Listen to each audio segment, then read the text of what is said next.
Yes, hujambo na karibu mwana michezo popote pale ulipo uweze kujumuika pamoja nasi kwenye kona ya NBC, eneo ambao utapata nafasi ya kuweza kujua mambo mengi zaidi ya kimichezo, lakini hapa tutaweza kuzungumza kuhusiana na maisha, lakini pia pesa, namna ambavyo inatumika katika michezo kwa namna moja ama nyingine, nje ya yale ambao umekuwa unazoea kuyaona na kuyasikia, basi tutaweza kupeleka kwa undani zaidi, na tutakuwa tuna mengi sana ya kuzungumza. Tutaanza kwenye kona ambapo siku hii ya leo tutakupitisha kwenye thamani ya mikataba ya wachezaji wanaocheza ligi ya NBC Premier League, kwa maana ya ligi kuu ya Tanzania bara, ligi ya NBC. Tutakuja kuzungumza kuhusiana na swala zima la mikataba ya wachezaji, lakini pia vile vile tutaweza kupitisha kwenye maisha ya wachezaji, ambapo tutakuwa tupo na kona ya locker room kuweza kujua kile ambacho wachezaji wanakiishi, lakini pia bila kusahau tutakuwa tuna story ya mashabiki nao pia wataweza kuchangia pamoja na sisi kwenye jambo letu ambalo tunalo siku hii hapa ya leo kwenye eneo zima la mikataba ya wachezaji. Lakini kuna wachezaji ambao walicheza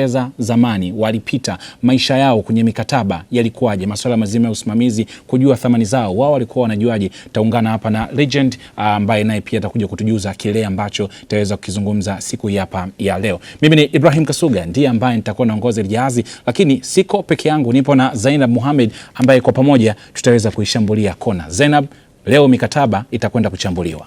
Leo tutakwenda kufahamu namna ambavyo wachezaji wanakamilisha usajili kwenye klabu mbalimbali, nice. Lakini tutakwenda kufahamu namna ambavyo mameneja, wasimamizi na mawakala wanapitia changamoto gani ndani ya hiyo mikataba. Vilabu vina wanufaishaji au vina watazamaji wachezaji hao. Yes, vingi tutajua pia, kwa sababu mashabiki nao wanatamani kufahamu kutoka kwenye mameneja wao wanasema nini. Mara nyingi tunazungumza tu na vilabu, wachezaji hatusikii yes, namna ambavyo mameneja au mawakala wao wana experience gani, migogoro lakini pia changamoto. Yes, na kwenye eneo hilo ambalo nalizungumza zaidi kuweza kujua migogoro au changamoto ambazo unakuwa unazipitia pamoja na faida ambazo zinapatikana kwenye mikataba ya wachezaji, tutaungana na Rashid Yazid ambaye ni meneja wa wachezaji wanaoshiriki ligi ya NBC. Ana wachezaji zaidi ya 10 ambao wanawasimamia. Tunapata mapumziko mafupi, tutakaporejea tutakuja kuanza kwenye kona ya kwanza na tutajikita zaidi na mtaalamu wetu Rashid Yazid aweze kutujuza hasa thamani za wachezaji na mambo mengi zaidi ambayo yanapatikana kwenye mikataba ya wachezaji.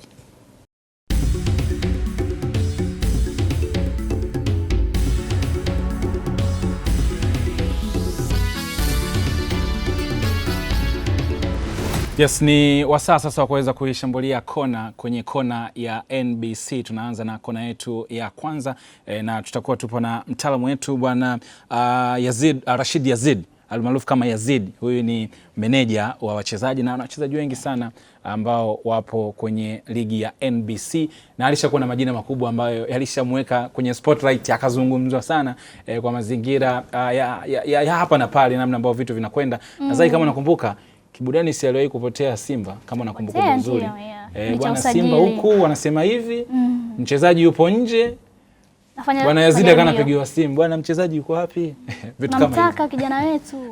Leo Yazid atatuweka wazi hapa ilikuwaje, lakini pia situation kama zile anawezaje kabiliana nazo, masuala mazima ya usajili, lakini pia mikataba ya wachezaji. Yes, kama meneja. Na tunazungumza mikataba ya wachezaji, thamani zao, kwa sababu kupitia kona ya NBC hapa bwana, sisi tutazungumza zaidi kuhusiana na pesa, thamani, namna ambavyo mambo yana kwenda, kwa sababu mkataba ndio ambao unaenda kutengeneza thamani ya mchezaji, kuweza kujua maisha yake yatakuwaje, anaondoka na dau kubwa kiasi gani. Ndio story ambazo mara nyingi sana mtaani watu wanazipenda, lakini lile dau linapatikanaje, mapambano yake yakoje, mpaka unasikia Kibu Denis ndo the most expensive local player.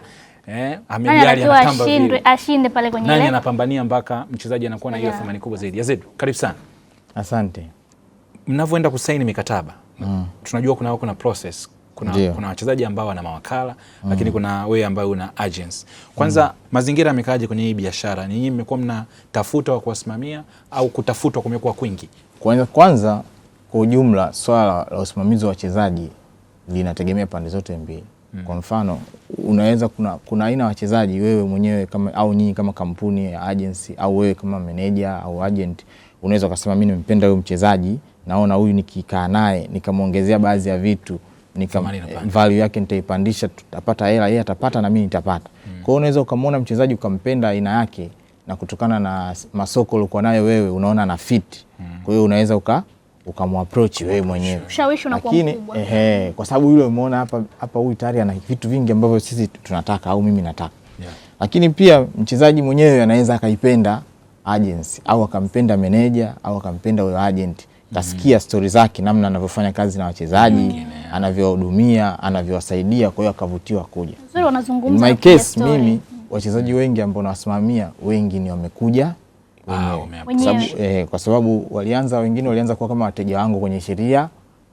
Unaelewa baadaye sasa wakaona vile bwana tusimamie moja kwa moja, sasa naingia totally tunaingia kwenye mahusiano ya management sasa. Na hapo kwenye kufanya vyote viwili kwa wakati mmoja, ugumu unakuwa wapi hasa pengine? Kwenye kufanya vitu vyote kwa wakati mmoja, ugumu unakuja kwenye, unaweza kujikuta upo kwenye conflict sometimes, unaitaga zile conflict za interest, kwa sababu muda mwingine unakuta sasa una wachezaji wengi. Unakuta sasa timu fulani sasa hivi una mchezaji wako fulani, let's say mchezaji X, unaona una mchezaji X anaidai klabu fulani, unaona kwa hiyo wewe kwa sababu ni meneja wake na pia ni mwanasheria, unamsimamia ule mchezaji kuidai ile klabu. Lakini kwenye ile klabu ambaye anaidai mchezaji X, una mchezaji wako Y pale, mchezaji wako mwingine yuko pale ambaye naye unaona yuko pale ambaye anahudumia pale, na wewe ulimpeleka pale akasajiliwa, ukanegotiate deal ile akasajiliwa. Sasa inakuja ugumu muda mwingine kuwa very aggressive kwa upande wa nani wa klabu kudai mastake za mchezaji. Hii kesi kabla zile hajaendelea, nakumbuka itokea issue ya Mayele na Yanga kwa Jasmine. Alafu baadaye Jasmine humo ndani ana Clement Mzize. Kwa hiyo balaa likawa linaanzia pale. Una wateja ndani na una mwingine ambaye ana mgogoro. Sasa mimi nikikutana scenario hizo na outsource ile kesi. Hii najiondoa kwenye conflict kwa sababu kwa hiyo natafuta, kwa sababu mimi tayari ni mwanasheria na najiondoaje pale Yazid? Yani mimi si mwanasheria na sina wanasheria wenzangu marafiki na tunafanya kazi na wafahamu na hapa kesi sasa. Bwana unaelewa sasa, kwa hiyo naitoa kwangu ili mimi nisiwe na conflict. Mdau ambaye anatutazama muda huu na kwa wapenzi wengi wa soka huwa anajiuliza thamani ya mchezaji huwa inatengenezwaje, ambapo unasikia bwana mchezaji amethaminishwa labda signing fee atalipwa milioni 50, alafu nakuta hapo ndani yake labda kuna transfer fee pia ya klabu. Huwa mnapimaje kutengeneza thamani ya mchezaji, kusema kwamba bwana huyu Clement Mzize saizi bila bilioni 1.5 hatoki? Kwanza kitu kikubwa nafasi ya kucheza, nafasi zile wanazocheza watu, alafu inachofuata performance. Wachezaji wanaocheza nafasi za mbele thamani yao kwenye soko inakuwa kubwa sana, lakini ukitoka huko wachezaji wote wana winga na viungo wanacheza namba 10 washambuliaji wale na ma striker thamani zao ziko juu dunia nzima. Hiyo ndio rekodi za dunia natural. Alafu kwa viungo sasa ambao huko nyuma wakabaji huko pakati thamani yao inakuwa sana, wao wanakuwa kwenye second class, yani wanakuwa wakitoka wale kwenye afu mwisho ndio sehemu ya defense na goalkeeper. Sasa ukitoka hapo ujue hizi rules zinaweza zikavunjwa na wewe unachokifanya sasa, ndio performance inakuja, current performance. Kwa sababu unaweza ukawa ni winger au ukawa ni striker, lakini kama performance yako ipo chini unazidiwa na kiungo mkabaji, unazidiwa na beki, center back au full back, unazidiwa na goalkeeper. Wale wanaweza wakachukua hela nyingi kwenye mkataba kuliko wewe ambaye ni mshambuliaji, kwa sababu current performance yako ipo chini. Lakini unakuta yule anakuwa na performance kubwa. Sababu nyingine demand tu inapokuwa kubwa ya hiyo nafasi yako inaweza kukusaidia wewe kuelevate value yako kwenye soko, kwa sababu demand zile za klabu. Unaweza kukuta kwa mfano kama sasa hivi Tanzania, nitakwambia by experience, sasa hivi kuna shida kubwa ya ma center back na ma striker. Vilabu vingi vina struggle kwenye, yani kila mtu tusikia anaweza akawa na striker lakini baada ya miezi 6 mwaka anafukuzwa, bwana nataka striker. Yani hata tukiwa sisi kwenye biashara zetu hizo nafasi ndio zinaitwa sana, demand yake kubwa. Na unaweza ukapewa nafasi na vilabu vitatu na wewe ukawa huna striker position ya kufit kwenye mtu wa kufit. Unaweza ukaona labda nafasi ipo kwa mchezaji ambaye ni rafiki yako au mtu mwingine, kwa hiyo unaweza kumwambia bwana mimi nimepokea deal au nimepatia offer, lakini mimi mchezaji wa nafasi hiyo sina, anahitajika material. Kwa hiyo una mchezaji wako unaona anafaa, hebu tumpeleke tufanye kazi. Kuna nyakati ambazo nchi iliwahi kuzizima kuhusiana na demanding ya Kibu Denis, na kipindi kile wewe ulikuwa involved. kwenye lile jambo. Ikawa natajwa kwamba bwana mawakala na mameneja ndio wanapiganisha tu, lakini Yanga au muhitaji Kibu Dennis. Lakini stories zinasema ya kwamba ni kweli Kibu alikuwa na ofa ya nje, Simba walikuwa wanataka kumbakiza na Yanga walikuwa wanamtaka. Jambo ambalo Yanga leo wanakataa sana kwamba hawakuwepo. Wao ulikuwa ndani ya ile deal. Yanga alienda akwenda. Hii swali nishe kuulizwa hata wakati ule. Nilikataa kwa sababu gani? Nilisema ofa ya Yanga haikuwepo kwa sababu haikuwa officialized. Unaelewa? Kwa maana kwamba haikuwa communicated, yani taarifa haikutufikia sisi management. Bwana tunamhitaji mchezaji hivi na hivi, haikutufikia. Kwa hiyo swala la Yanga kumtaka ule ukilizungumzia wamemtaka, kesho unaweza kaniuliza sisi tulikutumia email au lakini kwa rumors tu ni kweli walimtaka kwa rumors. Walikuwa wanahitaji. Ukiangalia uwezi kukataa kwa sababu performance yake wakati ule na uhitaji wa Yanga kwenye nafasi yake ulikuwa unakusababisha uamini kwamba kweli ofa ilikuwepo. Kwenye thamani ambayo umegusia hapo ya mchezaji, uhitaji wake kwenye hiyo timu, mnaangalia pia nafasi atakayoenda kupata kwenye kucheza, kwa sababu pia unaweza kusajiliwa mchezaji lakini akakosa nafasi ya kucheza. Mimi bwana I tell you reality. Reality ni kwamba when it comes to business wachezaji waangalie hilo swala sio la nafasi wala nini, wanaangalia tu pesa. Mezani kuna lakini anapokuwepo sasa manager ama agent ndo anakusaidia kwenye hizo, ndo kwa sababu majukumu moja ya agent au manager ni career guidance. Usaidia na kusaidia, yani wewe timu gani utafaa kweli, hapo watatupatia pesa utapata, lakini je unafikiria kusema your next move? Ukikosa nafasi, mchezo wa leo, mchezo wa mpira ni mchezo wa wazi, utakaocheza uonekane na ni mchezo wa nafasi. Kama upate nafasi thamani inashuka. Kwa mfano mimi ninavyofanya, sisi kwenye management yetu si atuangalie tu klabu kwa kubwa au nini. Klabu inaweza kaa kubwa lakini ukaambia mchezaji sikiliza. Kwa mfano mimi hapa golikipa wangu huyu wa Mtibwa Sugar alishatakiwa na Yanga. Unaelewa alishatakiwa na Yanga. Nakwambia haikuja official offer lakini mawasiliano yalinifikia mimi. Yanga timu kubwa, umri wako bado mdogo, pale kuna kipa mkubwa na kuzidi wewe uwezo for the moment. Ukienda saizi pale utaenda kukaa bench. Sasa unabidi umpe maelezo mazuri. Unamkataza hivyo lakini umwambie una mpango gani sasa kumsaidia, kwa sababu yeye anachofikiria kichwani pale ni hela. Yes. Tumeona pia kuna usajili ulifanyika, mchezaji akaambiwa ili pesa iingie achana na meneja fulani, tuweke kapuni. Unajua hii ni biashara. Kama ambavyo sisi mameneja tunafanya biashara kwa wachezaji, na wao vilabu nao wanafanya biashara pia kwa wachezaji. Wote biashara yetu ya mpira. Na kunapokuwa kuna biashara baina ya wafanya biashara wawili tofauti ambao wana interest tofauti, lazima kuwa kuna mvutano. Unaelewa? Klabu hawezi akaelewana au akakubaliana moja kwa moja na meneja, kwa sababu wanaona sisi ndio tunawapa mzigo mkubwa. And often in most cases wanachukulia sisi ndio kama mawinga. Unasikia wanasema sisi kama mawinga. Mawinga juzi hapa. Watu wameitwa mawinga sana hapa katikati. Kweli mawinga. Kwa sababu sisi tunaangalia maslahi ya mchezaji, klabu na wale officials wanaangalia maslahi tu ya klabu, ambao lengo lao kubwa ni kuminimize costs za timu, kupunguza gharama na matumizi ya timu. Timu isitumie hela nyingi kwenye kuendesha kwenye kuendesha wachezaji. Kwa hata kama kisajili anataka asajili mchezaji mzuri lakini gharama ndogo kidogo na ili baadaye na wao wakitaka kumtoa wakiangalia leo wamnunulia wapate faida. Kwa hiyo sasa sisi tunaenda kinyume, kwa sababu sisi tunataka mchezaji aende kwa hela nyingi tofauti na ile offer wanayoleta klabu. Kwa hiyo klabu wana realize huyu hela anataka nyingi, sio kwa sababu yake, ni kwa sababu ya huyu meneja tu, kwa sababu na wao wana hela zao humu. Kwa hiyo wao wanatupandishia hela sisi ili wao wapate. Kwa hiyo bora tumchukue mchezaji, tumwambie tunakupa hichi, achana meneja yako, kwa sababu huyu tu anaongeza hela, dalali tu anaongeza tu hela. Wewe chukua tu hii hapa ya kwako, basi yaendelee. Nani anafaidika? Sasa hiyo hapo kwenye chukua hii ya kwako ndio wanapomuumiza, kwa sababu mchezaji wengi kwanza hawajui thamani yao kwenye.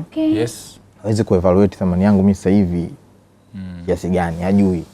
Na viongozi wakijua hilo wana take advantage. Kwa hata akamwambia bwana sisi tutakupa hivi, wataahidi vitu vingi, tutakufanya hiki, tutakufanya hiki. Sasa wachezaji wengi wanakuelewa, wanaona ni sawa tu. Kumbe sio sawa. Baadaye akija ku realize thamani yake na kwamba alisaini kwa hela ndogo, ndo anaanza sasa kuwa mambo yanakuwa inamtoa hata kwenye mchezo, performance inaweza ka drop na nini.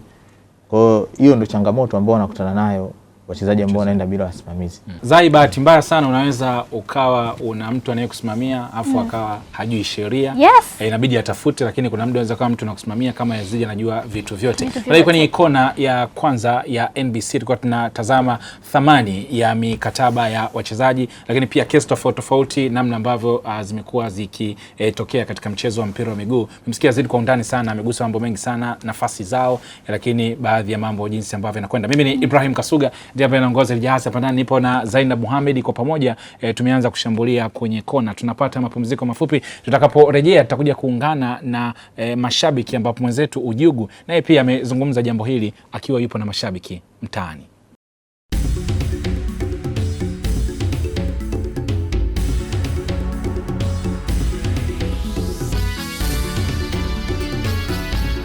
Yes, mara baada ya pumziko mafupi tunaendelea tena kupiga story kwenye kona ya NBC na tuna mengi sana ya kuzungumza, lakini kwenye yale ya kitaalamu ambao umeyasikia hapa kutoka kwangu, lakini pia Zainab Mohamed alikuwa na maswali yake. Yazidi pia ameweza kutulia ufafanuzi mzuri zaidi kwenye eneo la kulifanya jambo hili kuwa na upana wake kabisa. Tuweze kuungana na mwenzetu Ujugu kwenye Shabiki Soka, na Ujugu tuweze kusikia pia uelewa wa kundi jingine la mashabiki, wao wanaelewa nini kuhusiana na hiki ambacho tumeweza kukizungumza kwa undani kabisa.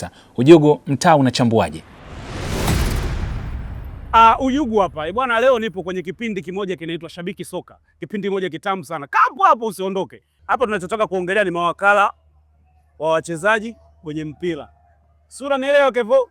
Of course nimekuelewa, na hiyo uwakala, dhana nzima ya mawakala wa mpira wa miguu sifa undani kiasi fulani hivi, lakini kidogo kwa juu na hiyo. Sasa unajua hapa nyumbani kwetu Tanzania sana kwenye kivetu vetu kama soka letu lilivyo tunamuita winga. Tunamuita winga. Ukikutana na maneno mtaani wakala anaitwa winga, usishangae. Wakala anapataje faida? Wakala wanatofautiana. Kuna wakala ambaye ana play role ya kusaidia wachezaji. Lakini sasa ndo kuna mawakala mapinga. Yaani wao mchezaji anaweza akawa kawaida, lakini kwa sababu yeye ana ushawishi mkubwa, anaweza kutumia convincing market akaingia kwenye hizi timu. Ndio ile unashangaa mchezaji wa kawaida lakini bei hiyo. Na wakala na mchezaji anauzwa. Hapa nani anachukua hela nyingi? Sasa hapa inategemea. Mchezaji unaweza kuwa unakipiga kweli kweli, ukajua mshahara wako uko kiasi fulani. Mimi nadhani ni kwenye issue ya kufanya negotiation. Wakala kama anamshirikisha kila kitu mchezaji, hiyo inakuwa ni win-win situation. Lakini kuna wachezaji wengi hapa nyumbani tu Tanzania, mawakala wanapata mshahara mkubwa, familia zao zinaneemeka kuliko mchezaji ambaye anatoa jasho na 90 uwanjani. Bwana mzee wa sauti. Timu yako inafanya vizuri bwana. Una sare una nini? Mawakala wako wako vizuri Na direct na indirect, kwa sababu ni watu ambao unakuwa huwaoni pase, ndio unakuwa unasikiliza tu. Hasa hii biashara ya wakala ni biashara ambayo imekaa kisiri sana. Wewe kwa uelewa wako, wakala anapataje faida anapomuuza mchezaji wake kwenda timu fulani? Anapata faida kwa sampuli hili. Kwanza mchezaji anaposaini mkataba, ndio anapoingia. Lakini cha pili, mchezaji pale ambapo amemaliza mkataba anaenda kuinitiate na kopa ya timu hii. Kevo, hii biashara ya mpira, mchezaji yeye anapata faida gani kwenye uwakala pale tunafanya biashara sasa? Wakala na mchezaji yeye anafaidika nini? Mchezaji cha kwanza anachofaidika nacho kwa wakala wake, mchezaji husika kwa wakala wake ni connection. Kuna wachezaji ni wakubwa tunawafahamu, lakini mpaka leo kutoka championship kuja ligi tu ya Tanzania imekuwa mtihani. Sio kwa sababu hawana viwango, ila hizo chain za kupata mawakala ambao ni famous, mawakala ambao wanaijua biashara ya mpira inakuwa ni ngumu. Kwa faida ya kwanza ya mchezaji kuwa na wakala, anapata ile networking ya kwenda timu nyingi. Kwa mfano Yanga Afrika, kuna baadhi ya wachezaji walipita mpaka tukao tunajiuliza, huyu mchezaji amefikaje tena Asia? Mfano Yikpe, dakika chache ameondoka Young Africans, ameibukia kwa Waarabu. Mimi mwenyewe wakala wangu mzuri, ndio maana niona niko NBC. Bana, mjadala uko mtamu sana afu mrefu. Muda tu ndo umefanya sisi tumalize hiki kipindi. Lakini hao jamaa nikisema waendelee kuongea hatutamaliza leo. Mjadala uko mtamu. Nadhani kuna kitu kimoja ambacho umeondoka nacho. Kwa hiyo tunamaliza, dondosha comment hapo, tuambie unaelewa vipi kuhusu biashara hii ya uwakala. Timu inapataje vipi faida? Mchezaji anapata vipi faida? Na wakala anapata vipi faida? Natamani na mimi niwe kishoka. Japokuwa wakala wangu na mimi yuko vizuri, kanifikisha NBC. Ujugu hapa. Yes, hayo ni yale ambayo mtaa unazungumza kwenye Shabiki Soka na Ujugu. Tumeweza kusikia pia maoni yao, hivyo maarifa tunayachanganya kote kote, hivyo tunaamini ukichanganya 2 na 2 utaweza kupata jibu sahihi zaidi, na hiki ndicho ambacho kona ya NBC tunakifanya, kutengenezea wewe kuweza kujua thamani zaidi kupitia kona hii ya NBC. Ibrahim Kasuga bado niko hapa, tunapata mapumziko mafupi. Zainab Mohamed pia yupo, lakini bado tunaye Yazid kwa ajili ya kuweza kuzungumza naye mambo mengi zaidi.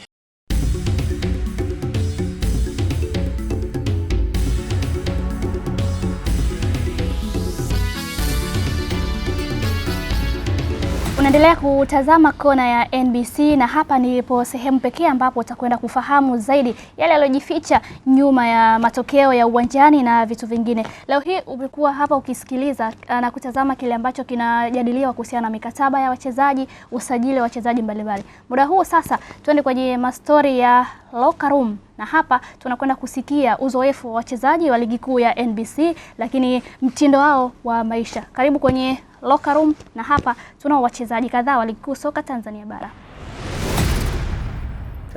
Kitu ambacho wengi hawakijui kuhusu mimi ni mcheshi, pia napenda sana kusali. Mimi sija kufikiriaga kitu kingine, kwa sababu nakumbuka hata tangia nipo mdogo, yani mara nyingi sana nilikuwa napenda sana mpira, mpaka wakananitaga chizi mpira tangia udogoni. Of course, kwanza sisi wachezaji wengi tunatoka familia za kimaskini, kwa hiyo mwanzo kabisa mimi nilikuwa nakaa na wazazi wangu ambao tulikuwa nakaa tu chumba na sebule. Kwa mimi nilikuwa nalala sebuleni. Kwa mshahara wangu wa kwanza nikasema lazima niwahamishe, nitafute nyumba kubwa ambapo tutaweza kukaa wote. Kwa mshahara wangu wa kwanza niliutumia hivyo. Mwanamchezo ambaye ananitia sana moyo ni Samata, kwa sababu ana inspire so mimi tu, ni wachezaji wengi wa Kitanzania. Ukiangalia alipotokea mpaka alipofikia amepiga hatua kubwa sana, na kila mtu anatamani kufikia hatua hiyo. Baada ya kustaafu mimi nimejipanga kuja kuendeleza kazi ambayo wazazi wangu walikuwa wanaifanya, kwa sababu wote ni pharmacist. Kwa hiyo nimejipanga kuja kufungua pharmacy ili kuweza kuendelea pale ambapo wazazi wangu wapo mpaka sasa hivi. Mimi wakati niko mdogo nilikuwa napenda sana kucheza mpira kipindi niko shule. Bibi mkubwa wangu alikuwa hapendi sana nicheze mpira. Matumizi mengi nishafanya na nishajutia, lakini sasa ushajutia ila inakuwa irudi ndio ishapotea. Lakini nishafanya sana matumizi. Sometimes tunatoka na washikaji, mnaenda mna enjoy. Ukirudi labda umetoka, labda kwa mfano umetoka na 500, ukirudi unashangaa una 60,000 kwenye mfuko. Ukikaa asubuhi ndio unaanza kupiga hesabu, bwana imetumikaje ile hela. Nisha kukopa, sema sikopagi hela nyingi sana.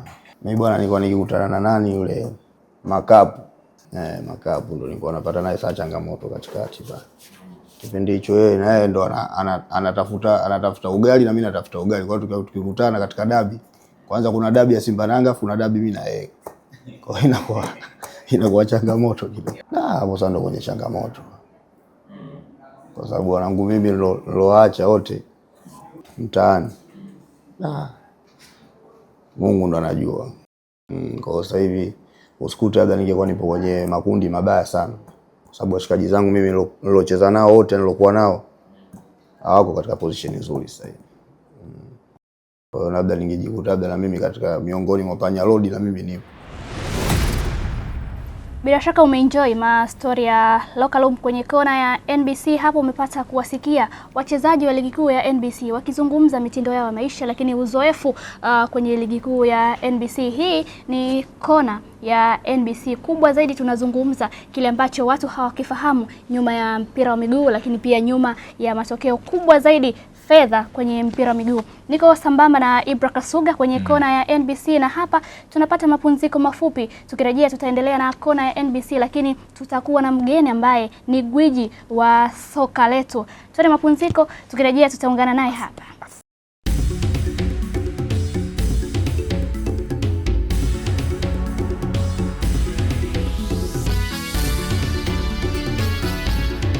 Yes, bana, bado tupo kwenye kona ya NBC, tunaendelea kupiga story nyingi zaidi na tumeweza kupitisha kwenye vipengele tofauti tofauti. Naamini unaendelea kuenjoy zaidi.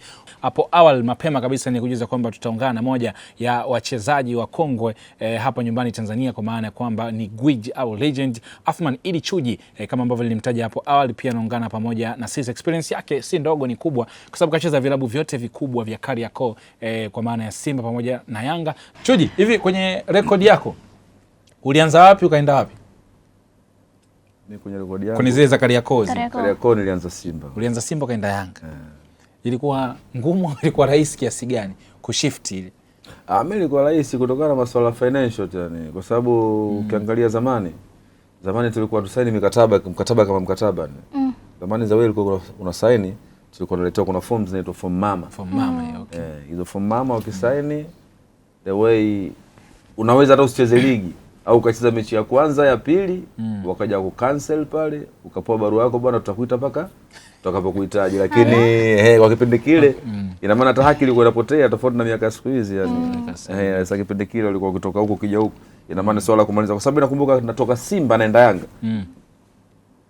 Katika historia ya mpira wa Tanzania na imani, mimi ndio nilikuwa mtu wa kwanza kuanzisha mikataba. Kwa sababu natoka timu yangu ya Polisi naenda Simba, nilisign tu form za kawaida tu zile. Lakini sasa kwa stage ilivyoongezeka na nilivyoona kabisa huku kutakuwa kuna mtihani, ina maana lazima tukae chini, tuandikishiane, tukubaliane kwamba kuna moja mbili tatu, kwa sababu kipindisha mimi naondoka, mimi nilikuwa na key player wa Simba. Ukiangalia almost kuna baadhi ya namba kama 5 hivi nilikuwa nacheza mimi. Mwaka gani? Ilikuwa 2006 kwenda 2007. Na 2007. Ilikuwa 2006 kwenda 2007 Kwenye hayo mazingira ilikuwa ni idea ya Yanga ili wakushikilie vizuri, au ulikuwa ni wewe kwamba bwana hapa lazima tuwe na hiki kitu, lazima tuwe tuna mkataba? Kwenye kusaini huo mkataba kama mchezaji wa kwanza. First of all kwanza. Mazingira ya zamani kutoka Simba kwenda Yanga, kama mtu hujamachua hujatulia, hujatumia akili, hujatulia yani, itakuwa vigumu sana, kwa sababu kuna kelele na imani, kuna wachezaji zaidi hata wawili watatu alisha saini huko asubuhi, jioni akarudi huko. Kwa ajili ya nini? Ya kelele. Sasa mimi niliweza kutuliza akili na kuangalia, kwa sababu nilipoanza kupigiwa simu mbeleni kulikuwa kuna mchezo wa Simba na Yanga almost kama wiki moja. Nikaona kama huu ni mtego nikaona kama huu ni mtego, kwa sababu viongozi wa Simba na Yanga siku zote asiongope mtu. Ukifanya kitu kiongozi wa Simba atamwambia kiongozi wa Yanga. Wale wote ni wapo kumbe washikaji. Haya sio huyu kiongozi wa Simba, huyu kiongozi wa Yanga. Mtakaa mnazungumza, lakini wale wakishafika katika business zao wanaongea swala ambalo linafanyaje? Itaingia hilo linakuwa niko nje kabisa. Kwa hiyo sasa nilipoona mlongoli jinsi ulivyo na wale kwanza kunipigia simu kwamba bwana sisi tunakuhitaji wewe, nilianza kuulizwa maswali kwanza, walianza kuwatuma watu wa chini kwanza. Nilipokwenda pale kwenda kukaa nao na kuweza kuzungumza, sikuweza kusaini zile fomu za kawaida, niliwapa maelekezo kabisa. Kama kuna mkataba mmeuandaa, tutakaa tuzungumza na mkataba. Pewe ni sign. Ni sign, kabla ya kusaini kwanza lazima ni usome. Naweza nikasainisha kwa miaka 60. Au mkataba unarudi. Unielewi. First of all kwanza niliomba ile mkataba. Mkataba nikaupitia, nikausoma. Kata kusoma nikambana baada ya dakika 2 kwanza. Yaani hakuna mtu aina yote nilimshirikisha, hakuna mtu aina yote aliyejua mimi nimesaini Yanga zaidi ya wale viongozi niliokutana nao. Kwa hiyo nikakaa nimesoma vile vipengele, nikamwambia hichi sikitaki. Na kule nibadilisha pale pale kwa sababu alikuwa anihitaji. Hapo tutaenda kwa 1 2 3. Mimi nataka hichi. Kweli nilivyovitaka vyote vile vikawekwa. Walinitimizia pale. Na mimi naweza kusema labda nilikuwa mtu wa kwanza kubadilisha mishahara ya wachezaji. Nilipofika tu upande wa pili kule. Kwa sababu mimi nakumbuka naingia Yanga, hakuna star, hakuna nani wala nani. Naingia Simba ile, hakuna star, hakuna nani wala nani. Mshahara ni 120,000 tu. The way kadri siku ilivyozidi kuongezeka. Kwa sababu mimi niliacha kazi ya taasisi hiyo. Nimeacha kazi ya taasisi. Nimeacha kazi ya taasisi. Nije nifanye kazi. Yaani ufocus na mpira kabisa. Taaluma yangu. Na ndio maana nasema hivi, kari yangu yote mimi. Mimi nilikuwa Simba, Yanga, natoka Yanga na Simba, natoka Simba na Yanga. Uweza vilabu vyote ndo kali yangu mimi imeishi hapo. Sababu kama mwisho nimetoka Yanga na Muscat. Kutoka Muscat. Nimerudi hapa nimekaa. Ndo sawa tuli bwana So kuomboje sehemu tunaje kusaidia. Nikaenda kuwasaidia Mwadui baada ya miaka 29 mimi nikaja nikaipandisha. Yazid, kuna kitu kimoja kikubwa sana amekitaja Chuji hapa. Kujipambania maslahi yake yeye mwenyewe. Hapo bwana akachukua mkataba kakaa chemba kausoma. Hivi wachezaji wenu nyenye mikataba mnawapa wanaisoma wanakuwa wanajua kweli. Sababu ilitokea kesi ya Feitoto ya juzi hapa, kumbe kapigishwa vipengele fulani, imetokea kesi ndo bwana kwanza mwanangu hajasoma, sijui mambo ya nini.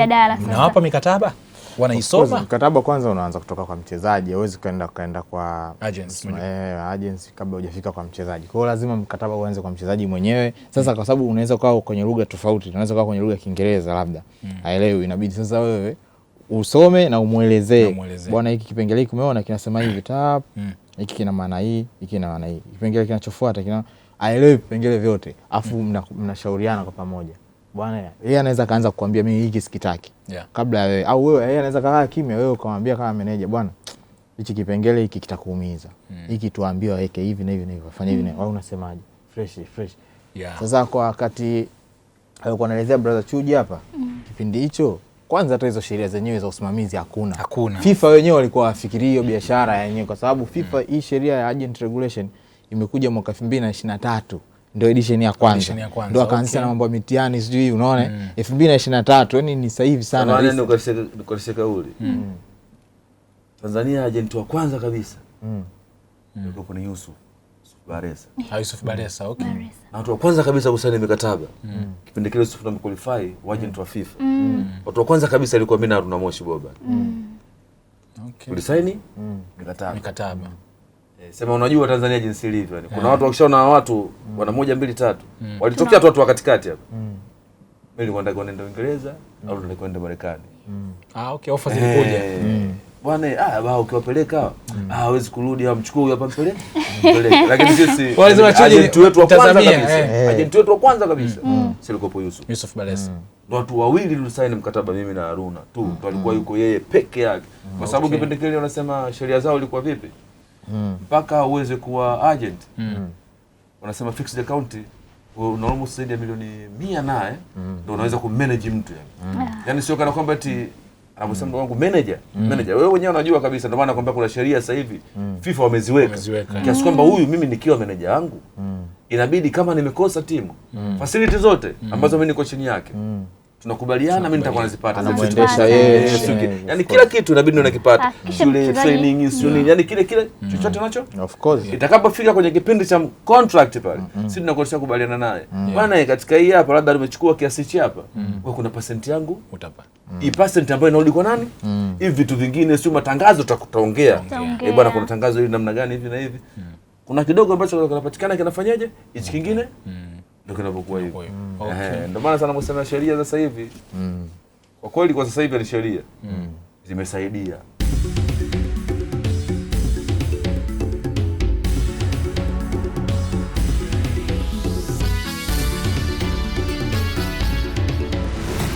Unaendelea kutazama Kona ya NBC na bila shaka unafurahia kile ambacho tunakizungumza hapa, kukichambua lakini pia kukuelimisha wewe ambaye unatutazama kuhusiana na masuala mazima ya kisoka. Na muda huu sasa tunakwenda kutazama benchi la ufundi, na hapa tunaungana na kocha Hugo Gabriel kutoka NBC. Muda huu anakwenda kutuelezea kile ambacho kinatokea kwenye baadhi ya maneno ya uwanjani au maneno ya kimpira na kuhusianisha kwenye masuala ya kifedha zaidi. Tutakwenda kufahamu baadhi ya maneno hayo ni yapi, lakini pia yana maana gani kwenye elimu ya kifedha na maisha kwa ujumla. Ladies and gentlemen, mambo vipi? Ndani ya kona ya NBC Premier League, na hii ni kona nyingine ya benchi la ufundi. Na leo tutaenda kuangazia yale maneno ambayo yamekuwa kizungumzwa sana katika vijiwe mbalimbali na mijadala mbalimbali ya soka. Aidha uliyasikia kutoka kwa wachambuzi katika ulimwengu wa soka, lakini zaidi katika ligi kuu ya NBC. Na leo ubaoni tutakuwa na maneno hayo, X factor na fear factor. Watu wamekuwa wakijiuliza X factor ni nini ama fear factor ni nini? X factor ni ule uwezo ama ubunifu anaokuwa nao mchezaji ama kitu cha kipekee kinachomfanya aweze kutoa burudani ya kitofauti, inaweza kuathiri mchezo na kuleta matokeo chanya. Kwa hiyo mchezaji anapokuwa ana X factor ni namna ile ya kipekee ambayo inamtofautisha na wachezaji wengine, na mchezaji huyu mara nyingi anakuwa analeta zile wow moments kutokana na ile quality anayokuwa nayo. Mfano, Pacome mara nyingi tumekuwa tukiona akicheza kama kiungo, lakini kiungo huyu amekuwa akitokea pembeni ambapo huwa ana move na kupita pembeni na kwenda kushambulia. Pacome ukiangalia katika msimu wa 24-25 alikuwa na numbers ambazo zilikuwa za kuvutia kwa namna yake, na wengine wakawa wanasema kwamba anastahili kuwa MVP. Kwa sababu gani? Alicheza mechi 26, akafunga magoli 12, akatoa assist 10.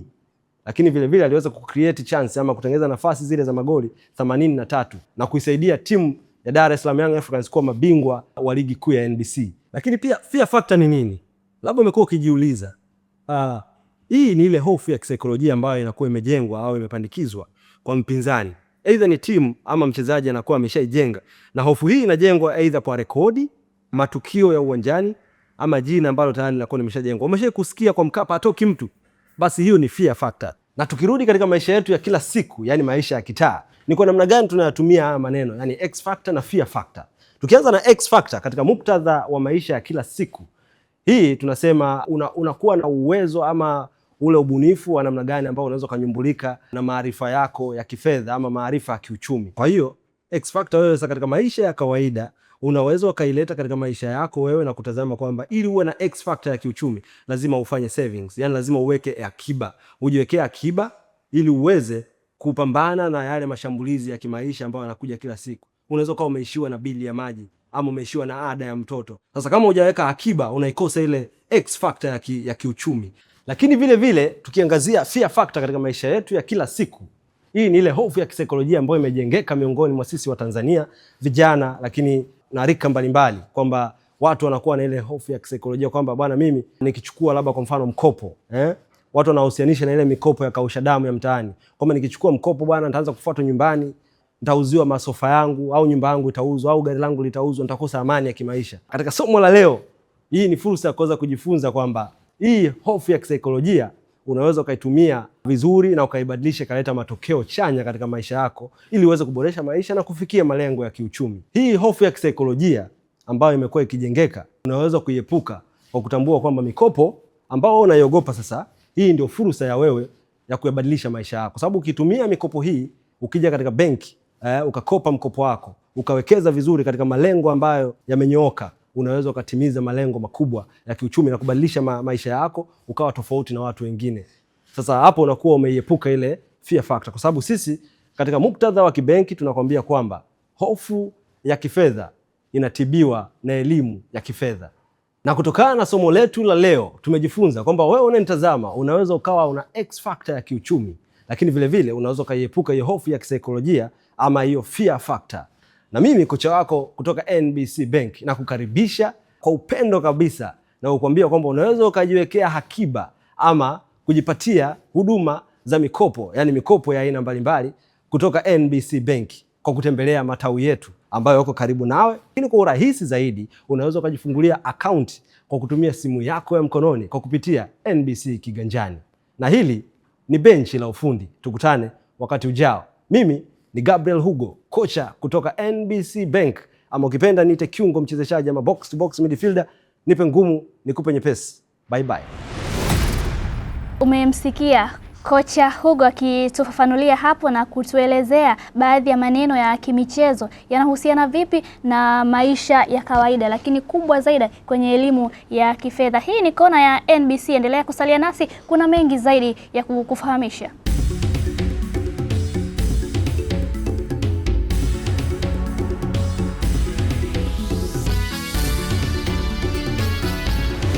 Yes bana, mambo mengi zaidi ambayo tumeweza kupiga au kuyazungumza hapa kwa pamoja, na mimi umeweza kupata elimu, lakini yale ambayo ulikuwa hujui wenyewe pia umeweza kuyajua kupitia kona ya NBC. Tumekupitisha katika maeneo tofauti tofauti. Kwenye kona yetu ya kwanza tulizungumza kuhusiana na thamani za mikataba ya wachezaji, tukasikia pia mashabiki kutoka mtaani wakiwa pamoja na mwenzetu Ujugu kile ambacho wanakielewa, na bila kusahau pia ulipata nafasi ya kuweza kuenjoy kwenye locker room, kuweza kutazama wachezaji wa ligi kuu namna ambavyo wanaishi. Lakini Regent Chuji tulikuwa naye hapa na tumeweza kupiga naye story kwenye benchi la ufundi, umeweza kujua pesa na misemo ile namna ambavyo bwana kocha Hugo ameweza kutuonyesha mambo kama hayo. Lakini niseme tu kwa ujumla, tutoe shukrani zetu za dhati kabisa kwa ndugu yetu kwa maana kwamba bwana Rashid alikuwa yuko hapa, tumeweza kuzungumza naye. Yazid ameweza kutujuza yale ya kitaalamu zaidi, lakini pia Athman ili Chuji ameweza kutupa story kali zaidi na zaidi. Next time tutakuwa tena tuko hapa, tutakuwa tuna jambo gani kubwa zaidi niwe kuendelea kuitazama kona ya NBC. Mimi ni Ibrahim Kasuga, alikuwepo Zainab Mohamed, kwa pamoja tumeweza kukuletea hiki kilicho bora kabisa ambacho umeweza kukitazama siku hii hapa ya leo. Bye bye kwa sasa, see you next time.